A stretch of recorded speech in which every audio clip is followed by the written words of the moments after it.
Piloto encontró un lugar más aterrador que el Triángulo de las Bermudas en una isla escondida. Samuel podía ver cómo su muerte se aproximaba, sin poder hacer nada para evitarlo. Además, sabía que si sobrevivía y lograba salir del extraño lugar en el que se encontraba, jamás nadie le creería. Pero mientras estaba allí, solo anhelaba vivir para contarlo, para que alguien más supiera su historia, así no le creyeran. Y por eso decidió luchar una última vez. Samuel era piloto de vuelos turísticos a través de las islas del Mediterráneo. Había tenido tanto éxito en su carrera que piloteaba para varias empresas y al mismo tiempo tenía su propia avioneta privada. Y en aquella avioneta solía salir solo a menudo, pues solo en el aire se sentía tan tranquilo como para reflexionar cuando algún conflicto interno lo invadía. Desde muy joven, Samuel sabía que la aviación era lo suyo. Desde que supo que era posible controlar esos gigantes pájaros de metal que surcaban los aires como si su peso fuera el de una pluma, no quiso ser otra cosa que piloto. Soñaba con verse algún día con su uniforme y que otros niños lo miraran soñadores, como él miraba al piloto que lo había llevado en su primer vuelo en helicóptero cuando tenía 14 años. Pero las circunstancias de aquel vuelo no habían sido las más felices. En realidad, Samuel y su familia vivían en el bosque profundo, porque su padre era prófugo de la justicia y se habían escondido allí desde que tenía memoria. Samuel no recordaba la ciudad y nada parecía sugerir que su encuentro con la civilización ocurriría pronto, hasta que su padre tuvo un accidente con un jabalí mientras cazaba. Estaba tan malherido y era tan doloroso verlo en ese estado sin que ellos tuvieran las herramientas para ayudarlo, que la madre de Samuel olvidó todas las advertencias de su esposo y contactó al guardabosques, que a su vez lo puso en contacto con la guardia local más cercana, y estos gestionaron velozmente el rescate del hombre herido. Salir de allí por tierra era complicado y era posible que no resistiera el viaje. Por eso, tenían que sacar al padre de Samuel por aire. Así conoció el niño los helicópteros de cerca y voló por primera vez. Y aunque estaba preocupado por su padre y sentía dolor al verlo sufrir por sus profundas heridas, no podía dejar de disfrutar al mismo tiempo la sensación de estar volando. Era mágico. Samuel se sentía una leyenda viviente, como si fuera la primera persona en todo el mundo que lograba la hazaña de volar. Durante el vuelo, que duró tan solo media hora, Samuel le hizo toda clase de preguntas al piloto. Se suponía que no debía distraerlo, pero no podía con la curiosidad, y el piloto no fue capaz de hacerle mala cara a un niño tan vivaz y que se mostraba tan interesado en su profesión. En esa media hora, Samuel decidió que también se convertiría en piloto a como diera lugar. Tendría su propio avión y llevaría a sus padres a recorrer el mundo. Pero, una vez en tierra, un golpe de realidad lo devolvió del ensueño. Las autoridades ya habían identificado a su padre y aunque permitirían que recibiera todos los tratamientos necesarios para su completa recuperación, estaría en custodia policial y sería llevado a la cárcel cuando lo dieran de alta en el hospital. La madre de Samuel supo que se quedaría sin el soporte de su esposo por muchos años y que tendría que arreglársela sola con su hijo, sacarlo adelante sin apoyo, en una ciudad que ya se le hacía extraña, donde no conservaban ningún buen amigo ni familia.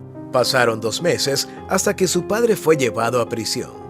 Entonces, Samuel y su madre se sintieron tan desamparados que no sabían cómo sobrevivirían. Sin embargo, para su esposa, recibieron una visita inesperada. Se trataba del piloto que los había sacado de la selva. Había quedado tan encantado con el entusiasmo de Samuel que apenas se enteró de que su situación era complicada, no dudó en ofrecer su hospitalidad. Aquel piloto no tenía ninguna responsabilidad más que sus viajes. Era rico y llevaba una vida tranquila. Para él no sería problema convertirse en mentor de Samuel. Él se encargaría de garantizar que Samuel cumpliera su sueño y así se lo prometió. Y la promesa se cumplió.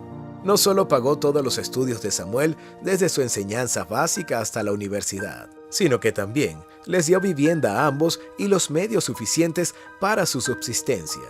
La madre de Samuel había iniciado un pequeño negocio de víveres y también se había hecho costurera. Así, solventaban todos sus gastos holgadamente y tenían una vida tranquila.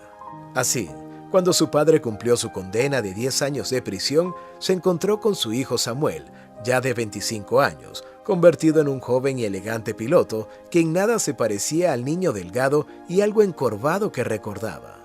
Samuel era fuerte, era serio y muy guapo, y si de algo estaba seguro, era que haría que tanto sus padres como su mentor estuviesen orgullosos de su carrera. Fue así como Samuel, poco a poco pero con paso firme, fue poniendo su nombre muy cerca del de los pilotos más importantes del mundo, hasta que varias empresas empezaron a solicitarlo y a ofrecerle más y más para que trabajara con ellos. Su elegante porte le había abierto también las puertas en el mundo del espectáculo y había aparecido en uno que otro comercial y portadas de revistas. Su éxito era imparable y parecía que nada truncaría su camino. Un día, que parecía transcurrir como cualquier otro, Samuel decidió hacer uno de sus ya tradicionales vuelos personales. Se sentía muy cansado después de un par de semanas de trabajo ininterrumpido y esperaba nuevamente encontrar la calma solo en el aire. Su recorrido esta vez sería como tantos otros. Las rutas que tomaba cuando viajaba solo siempre eran cortas y seguras y las conocía a la perfección. Por eso, Samuel estaba tan confiado y seguro de su ruta, que cuando sintió que su avioneta se hundía, no supo lo que estaba pasando. La maquinaria estaba bien y tenía suficiente combustible. El clima no podía estar mejor y, sin embargo, una fuerza poderosa parecía estar atrayéndolo hacia abajo, casi succionándolo lentamente y sin ceder. Cuando miró lo que estaba abajo, no lo podía creer. Estaba sobrevolando una isla despoblada y escondida que casi nadie conocía, pero sobre la que él ya había volado antes. Reconocía todo en el lugar, menos el inmenso cráter lleno de vegetación en el medio de la isla, y que parecía haber estado siempre allí. Pero Samuel sabía que era algo nuevo y extraño y no podía entender lo que sucedía. Era ese enorme hoyo que parecía no tener fondo el que estaba ejerciendo sobre su avioneta un poder de atracción contra el que no pudo hacer nada. Samuel tuvo que dejarse caer en aquel cráter y, controlando su avioneta lo mejor que pudo, aterrizó de emergencia en el primer lugar en el que tuvo la oportunidad. Ya había bajado demasiados metros y era inviable escalar las paredes. No se veían suficientes puntos a los cuales asirse y no tenía ningún tipo de equipo que lo protegiera. Hasta allí no llegaba ningún tipo de señal y tampoco pudo comunicarse con nadie. Solo le quedaba explorar el lugar y tratar de encontrar otra salida. Pero pronto supo que no había salida posible. Y a medida que pasaban las horas, empezó a asimilar la idea de que moriría allí. Solo esperaba que su muerte llegara pronto y que no tuviera que sufrir demasiado. Entonces, empezó a rodear el cráter y como no podía subir, empezó a bajar más y más, hasta que el aire empezó a ser difícil de respirar. Y como ya estaba todo oscuro, se quedó allí y se adormeció pensando en que lo más extraño de todo es que nada parecía tener vida en aquel lugar. No había visto ningún lagarto, ni aves, ni siquiera los más diminutos insectos. En aquel cráter, Samuel estaba completamente solo. Samuel pasó allí los días. No tenía agua ni nada para comer, excepto hojas que ya su cuerpo tampoco asimilaba. Asumió que llevaba 10 días mínimo, y en todo ese tiempo seguía sin ver vida. Y cuando finalmente sintió que su muerte llegaría pocas horas después, volvió a subir por donde había bajado y llegó hasta la avioneta nuevamente. Quería morir junto a ella. Pero Samuel nunca llegó a morir porque alguien, que nunca supo quién era, lo tomó en sus brazos, lo condujo hacia la avioneta y sobrevoló con él hasta que salieron del cráter. Una hazaña que era físicamente imposible y que, sin embargo, había pasado. Una vez estuvo afuera, lo encontraron fácilmente y lo mantuvieron en recuperación por varios días. Como Samuel esperaba, nadie le creyó y tampoco se esforzó en repetirlo. No le interesaba que creyeran que estaba loco. Sin embargo, sí escribió su historia esperando que algún día alguien más la contara. Alguien que supiera que en el mundo suceden hechos misteriosos e inexplicables de los que se tienen certeza, a pesar de que nadie más los crea. Si te gustó esta historia, dale like y compártela con tus amigos y familiares. Y no olvides suscribirte al canal.